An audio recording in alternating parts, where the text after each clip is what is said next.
कांग्रेस के नौजवान लीडर इमरान प्रतापगढ़ी ने इलेक्शन कैंपेन को लेकर इंतजामिया पर सवाल खड़े कर दिए हैं। इमरान प्रतापगढ़ी ने कहा है कि अखिलेश यादव के हेलीकॉप्टर रोके जाने की बात से मेरा इत्तेफाक है। इंतजामिया एक तरफा कार्रवाई कर रही है।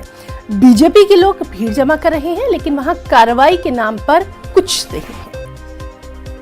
कह रहे हैं कि उनके हेलीकॉप्टर को रोका जा रहा है।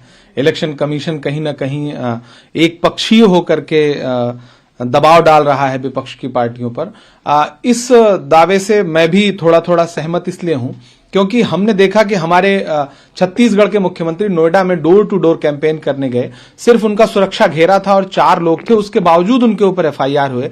लेकिन आप पिछले 3-4 विजुअल उठा के देख लीजिए कि कैराना हो या फिर मथुरा हो, दोनों जगह पर, या फिर नोएडा हो, अमित शाह जी हुजूम लेकर के डोर टू डोर कैंपेन कर रहे हैं और कोरोना के समय में बिना मास्क लगाए प्रचार कर रहे हैं। और उस पर भी गजब यह है कि जो पर्चे बांट रहे हैं उसमें थूक लगा करके पर्चे बांट रहे हैं, हाथ से पहले थूक लगा रहे हैं। कोरोना में तो ये पूरी तरह से एक बहुत संवेदनशील बात है, लेकिन इलेक्शन कमीशन इस पर बिल्कुल चुप है। लेकिन यह सच है कि विपक्ष का कोई भी नेता किसी भी पार्टी का हो, अगर वो जरा सा भी मूवमेंट कर रहा है तो उसे लगातार